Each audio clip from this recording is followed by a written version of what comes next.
guys, once again, this is Matt, and today we're gonna take a look at another aircraft, the MiG-21PFM. I see a lot of people having trouble with it, and today we're going to try to explain a little bit of the aircraft and try especially explain on how to in air-to-air and air-to-ground, especially in RB, in realistic battles, but also if you want to take some of the tips and tricks to sim battles or even arcade, you can actually do it. It doesn't change gameplay very much, but you know.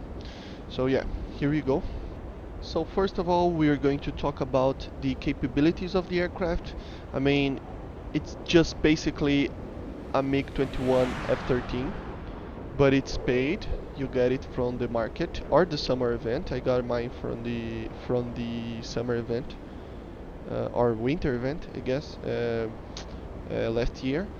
But it's basically just an F-13, the MiG-21 F-13 with the MF, the MiG-21 MF radar, and the GSH 23 millimeter gun. So it's the same missiles, air-to-air missiles. We're gonna talk about the air-to-ground ones later, but to air-to-air it's the same missiles. The R3Ss, which are pretty bad, but you can use it. Um, I mean, it's just that a better MiG-21 F-13. It doesn't make any sense to be at 9.3 BR. I mean, I guess by statistics, they change it because of the statistics, but it's just because players actually don't know how to use it for some reason. Uh, because it's probably at least 9.7, maybe 10.0, depending on other aircraft that are on that range. So it's pretty similar to the MF in performance, very similar. The main thing is that it doesn't have the R60 missiles. So even without the R60s and stuff, especially with this BR, it's a very, very, very capable aircraft, as you can see in the background. This is an ace game against a lot of, um same BR aircraft and lower BR because I don't know, 8 out of 10 times you get to a down tier, so you basically can I mean, you can kill everybody if you know what you're doing.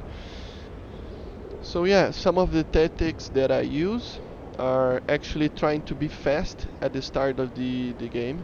You know, trying to maintain the speed that you gain and try to maintain low altitude and get people, initially at least, you get people that don't know that you're there, you know, by surprise. So kind of a guerrilla tactic warfare, but it works very well with this MiG. It has a very good gun. Try to use only when very close to the target. And the missiles, I kind of have a protocol, an envelope in my head. So I try to get a target that is close to 1 kilometer distance, not more, not really less. Then I use my cannons, but try more or less 1 kilometer. That it's not moving too much, and at least the same speed as me. If he's too fast, the missile is not gonna catch him, and if he's turning too much, the missile is not gonna turn too much. So I leave the list on the screen. So it's three things that I use to kind of a checklist to have in your head while you're playing. If you have these three checks in your head, you can fire the missile. So it's basically a way to train yourself to fire the missile only when you know it's going to hit. You know, you can try to shoot it longer distances and stuff. You get the hang of it after a while, but it's a good way to train basically. So yeah, the map tactics that I use is normally flying low, like I said, getting people by surprise at least at the beginning, and after a while when the furballs are unraveling a little bit, I get into a dogfight like this one. I got into a dogfight with the MiG because there's nobody around me. I know there's only one aircraft left. We lost because of that aircraft. So yeah, uh, I can just basically get into a dogfight, not worrying about people getting on my six and stuff. So another tip is that actually just try not to get to dogfights that you don't know where people are. If you don't get tunnel vision, basically. So yeah, if you are trying to get into a dogfight, check your surroundings, check everything, check where you are at the map, because that's basically what makes you be alive or not. And that's the last kill of this game. It's like I said, it's a 5 kill game, and people were just, I don't know, my team was, I don't know what the fuck they were doing, but I got the MiG-19 trying to out-energy me. Uh, he can't do that. You're going to see next here with the F4C, which is basically, I mean, it's one of the top tiers that you get with this aircraft. You can see you can turn very well. You can almost every time get him in almost every single maneuver. The F4C is basically just a flying brick, so compared to the MiG. So yeah, but you have to be careful, because if you drop all of your energy trying to do turns with the F4 or anything, or any aircraft, you're going to get jumped by somebody else. So yeah, you have to be careful with your energy. If you're with your surroundings in a general manner, And like I said before, the missile, yeah, it's not a bad missile. You just have to get the hang of it. Here we have an example that the F4C is dangerous against us because it has sparrows and we don't have the RWR. I thought I was defeating this missile and it was too fast for me. Another example that almost got me, but I managed to deviate. So yeah, the F4C, it's one of the main enemies that you're going to face when on a top tier, an up tier, I mean. And the thing is that it has sparrows. Besides the sparrows, pretty much very easy to get. And here we have another top tier, another up tier, I mean. I kinda think the MF is going to be changed to 10.7 again, because in the next patch they're going to add the flare pod, the SPS 141.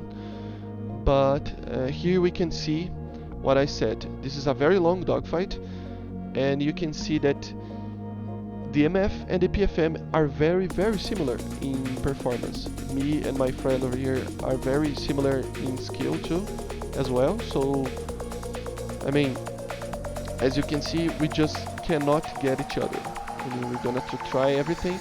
The main thing, if you are fighting against another MiG-21, is that you have to make, especially if it's an MF, you have to make him overshoot every time, because you're not going to be able to out-energy him. He has a better engine, very similar, but he has a better engine, and then he can just loop around and get it.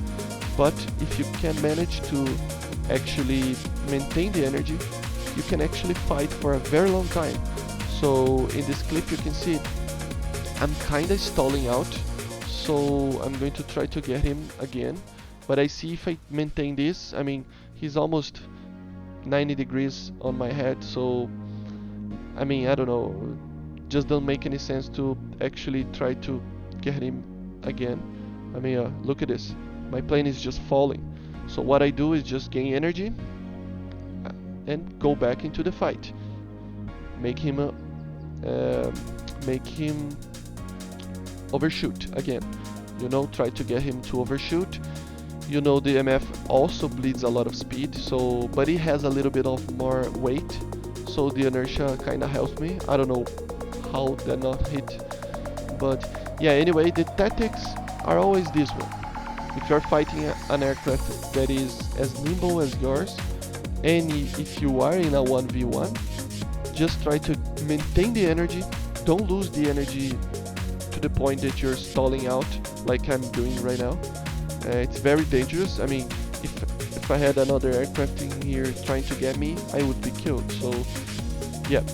And if you're fighting heavier aircraft or aircraft that doesn't turn very well, just try to maintain your energy again, because you don't want to stall out to another aircraft again. So the tactics is basically the same, but it's a lot easier when you're fighting against like the F4C. I mean, the F4C, for example, the only advantage that he has is the missiles. So if you fly low, for example, the radar of the F4C is not gonna be able to see you, or even if it he sees you, he's not gonna be able to actually launch the missile because of the ground clutter. So yeah, so this was like a 15-minute dogfight that we did, just to show you how similar the PFM and the MF are. So it doesn't make any sense that this aircraft is 9.3. I understand because of the players, right? The players cannot play this aircraft for some reason, but that's the whole point of this video, right? It's to try to help people that have this aircraft and forgot about it, or have this or want to have this aircraft for some reason. Like myself, I find this aircraft very beautiful, so I tried to get him, and I found out that the Russian teams were losing back in the day just because of this aircraft. So yeah, so it ended up losing the dogfight. The MF managed to maintain the energy retention on me. So yeah, if you're liking this video, man, just subscribe, like the video, click the like button, it helps a lot. So yeah, just for kind of a call to action. But yeah, and here's the last dogfight that I did, showing against another aircraft that you possibly can face a lot, and it's very powerful, very dangerous. That is the T2. So the T2, basically it's a trainer, so it doesn't have a lot of power, but it turns very well, so you have to be careful. But it doesn't have the instantaneous turn as the MiG has. So if you are getting into a dogfight with it, try to get him very quickly, because he's going to lose the energy and you're going to lose the energy. At the end of the day, you probably are going to lose it to him, so you have to be careful. So yeah, and here we have some of the ground and loadout options and how to use on the ground. We have a FAB 500 and a FAB 250, which are very small bombs, but the thing is, you have the reticle. So in ground RB, very cool aircraft to use, even with the bombs, because of the computer. You know, you have the computers also for rockets such as the S-24 and the guns as well, but yeah, the S-24, as you can see, it's a little bit finicky sometimes depending on the ground, depending on the hills and stuff. So yeah, you have also the S5s, which are very good for lightly armored vehicles, but it has like 64, so it's a lot of rockets. It even have the 32 variant, 16 each wing, and yeah, as you can see, you have the computer to calculate where the target is and stuff, where the rockets will hit. So yeah, and last but not least, the KH-66, which is basically Bing riding, uses the radar to guide itself. So where you point the mouse, the missile it's going to go. So yeah, it basically uses your aim as the guidance for the missile, as you can see in these clips.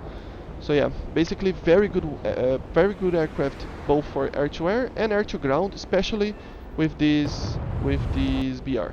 You have to be careful to not move around the mouse like in this clip. And for finally, something that I did it wrong. So if you like this video, subscribe. I like to make this as quickly as possible, but it's really hard. So I see you guys in the next video, and goodbye.